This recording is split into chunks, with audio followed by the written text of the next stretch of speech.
রাজ্য জুড়ে চলছে গ্রীষ্মের দাবদাহ, প্রচণ্ড গরম ও সূর্যের প্রখর তাপ। তার সঙ্গে বাংলায় নির্বাচনের উত্তাপ। রাজ্য জুড়ে সপ্তম দফায় লোকসভা নির্বাচন। ইতিমধ্যেই প্রথম দফা নির্বাচন শেষ হয়ে গিয়েছে।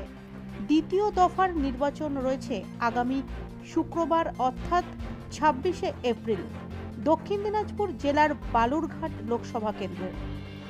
বালুরঘাট 6 নম্বর লোকসভা কেন্দ্রের তৃণমূল প্রার্থী হয়েছেন রাজ্য ক্রেতা সুরক্ষা দপ্তরের মন্ত্রী তথা জেলার ভূমিপুত্র বিপ্লব মিত্র। অন্যদিকে বিজেপির প্রার্থী হয়েছেন রাজ্য বিজেপির সভাপতি ডক্টর সুকান্ত মজুমদার। জেলার এই দুজন হেভিওয়েট নেতাদের সমর্থনে দুই দলের সর্বোচ্চ নেতৃত্বরা নির্বাচনী প্রচার ও জনসভা করছেন। ইতিমধ্যেই বিজেপির প্রার্থী সুকান্ত মজুমদারের সমর্থনে দেশের প্রধানমন্ত্রী নরেন্দ্র মোদী, স্বরাষ্ট্রমন্ত্রী অমিত শাহ, বিরোধী দলনেতা শুভেন্দু অধিকারী, তারকা অভিনেতা মিঠুন চক্রবর্তী ও রুদ্রনীল ঘোষ সহ বিজেপির সর্বোচ্চ নেতৃত্বরা ইতিমধ্যেই দক্ষিণ দিনাজপুর জেলা জুড়ে নির্বাচনী জনপ্রচার ও জনসভা করে গিয়েছেন। অন্যদিকে তৃণমূল প্রার্থী বিপ্লব মিত্রের সমর্থনে ইতিমধ্যেই দক্ষিণ দিনাজপুর জেলার বিভিন্ন প্রান্তে রাজ্য তৃণমূল কংগ্রেসের সুপ্রিমো তথা মুখ্যমন্ত্রী মমতা ব্যানার্জি, তৃণমূল কংগ্রেসের second in command Abhishek Banerjee, শিক্ষামন্ত্রী ব্রাত্য বসু, বাবুল সুপ্রিয় সহ অন্যান্যরা প্রচার করে গিয়েছেন। আর সেই মতোই বুধবার দুপুরেও গঙ্গারামপুর শহরের বিডিও অফিস মোড় থেকে শহরের প্রাণকেন্দ্র হাইরোড অবধি তৃণমূলের প্রার্থী বিপ্লব মিত্রের সমর্থনে এক রোড শো করলেন তারকা অভিনেতা দেব।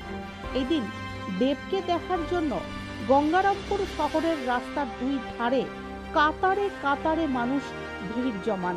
এদিন দেবের এই রোড শোতে 8 থেকে 80 সকলের ভিড় ছিল লক্ষণীয়।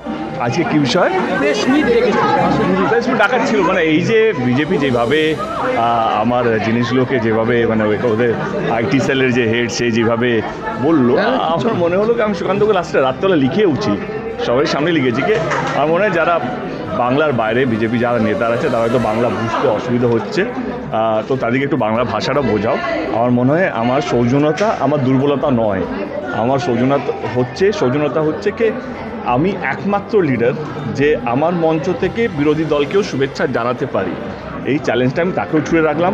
উনি তো ডেফিনেটলি ঘাটালে আসবেন, একবার এই সাহসটা করে দেখান। বিজেপির কোনো স্টেজ থেকে একজন টিএমসির কোনো নেতাকে কোনো প্রার্থীকে একটা বলে দেখান তার দলকে অ্যালাউ করবে না, সে কি বলতে পারবে, এটাও রইল। আমি বলবো বিপ্লবদা, দুদিন ধরে বিপ্লবদার সঙ্গে আছি আমি, মানে বালুরঘাটে আনাচে কানাচে ঘুরছি আমরা। যেইভাবে মানুষ রাস্তায় নেমেছে এবং যেভাবে মানুষ তৃণমূল কংগ্রেস এবং বিপ্লবদার প্রতি যে বিশ্বাসটা বা আস্থা দেখতে পেয়েছি, এইটা নিয়ে কোনো সন্দেহ নেই যে বিপ্লবদা জিতবে না। কত মার্জিনে জিতবে সেটা আমাদের সময়ের অপেক্ষা।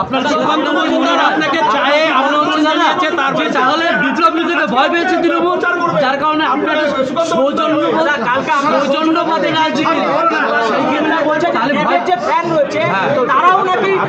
সুকান্ত মজুমদারের ফ্যান, কি বলবেন? তাহলে কি ভয় পেয়েছে বিপ্লব মিত্রকে, কি বলবেন?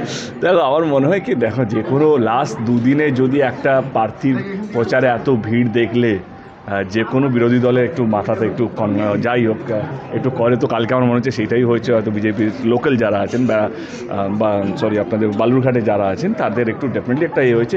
কালকে তো আমি দেখলাম স্টার প্রচারক বিজেপিরও হয়ে গেলাম আমি, কারণ বিজেপির মঞ্চ থেকে আমার ভয়েসগুলো শোনানো হচ্ছে। আমি বললাম আমি কাজ দলে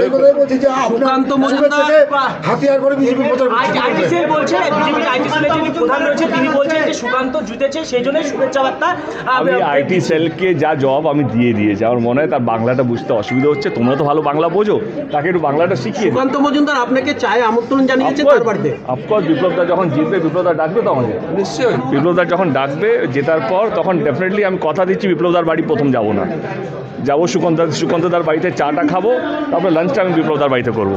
আপনার প্রচার করা মানে সুকান্ত মজুমদারের হয়ে প্রচার করছেন বলছেন, কে? সুকান্ত মজুমদার বলছেন আপনি প্রচার করা মানে তার হয়ে আমি জানি রাজনীতি এমন একটা জায়গায় চলে গেছে, একটা মঞ্চ থেকে অন্য কোনো প্রার্থীকে ভালো বলা, আমি বলছি রাজনীতি এমন একটা খারাপ জায়গায় চলে গেছে, একটা মঞ্চ থেকে এক বিরোধী দলের নেতাকে যদি ভালো বলা হয়, সেটাকে তারা যদি অস্ত্র করে নেয়, হাতিয়ার করে নেয়, তাদের এটা শিক্ষার ভুল। আমার মনে হয় কি এইটাই হওয়া উচিত। কেনই বা হবে না? আমরা কি যুদ্ধ লড়ছি? দেবদার একটা মানুষকে আমি চিনি, আজকে তোমরাও তো অন্য চ্যানেলে কাজ করো, তোমরা যখন চ্যানেলের বাইরে তোমরা কি কথা বলতে পারো না? আজকে একটা লোকের যদি অ্যাক্সিডেন্ট হয়ে যায়, তোমাদের যদি কোনো নিউজের যদি কোনো রিপোর্টের যদি একটা, তোমরা কি যাবে না দেখতে? তুমি বলবে না ও আমার বন্ধু, তাতে কি হয়েছে? আমরা অন্য দল করছি। আজকে আপনি যেই জায়গাটায় রোড শো করবেন সেই জায়গায় কিছুদিন আগে মহাগুরু মিঠুন চক্রবর্তী তিনিও করে গেছেন, তিনিও একজন অভিনেতা, আপনিও একজন অভিনেত্রী, সেই একই রাস্তায় দুইজনের এই যে রোড শো, কি বলবেন এটাকে কি চোখে দেখবেন? বিশেষ করে এইটা চোখের কি আছে? আমার মনে হয় কি দল ঠিক করেছে, বিপ্লবদা ঠিক করেছে আমি কোন রুটে যাব, এবং মানুষ ঠিক করবে মানুষ কাকে দেখতে যাবে।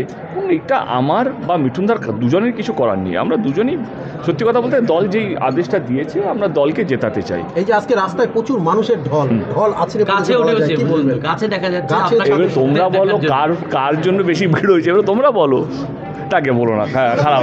হ্যাঁ, আমি চাইছি না কাউকে। হ্যাঁ, আজকে ইটাহার বিধানসভার কেন্দ্রের 203 নম্বর বুথে আইএসএফ তৃণমূলের পার্টি অফিস দখল করেছে। কি বলবেন? কি বলবেন? এইটা আমার মনে হয় বিপ্লবদা উত্তর দিতে পারে।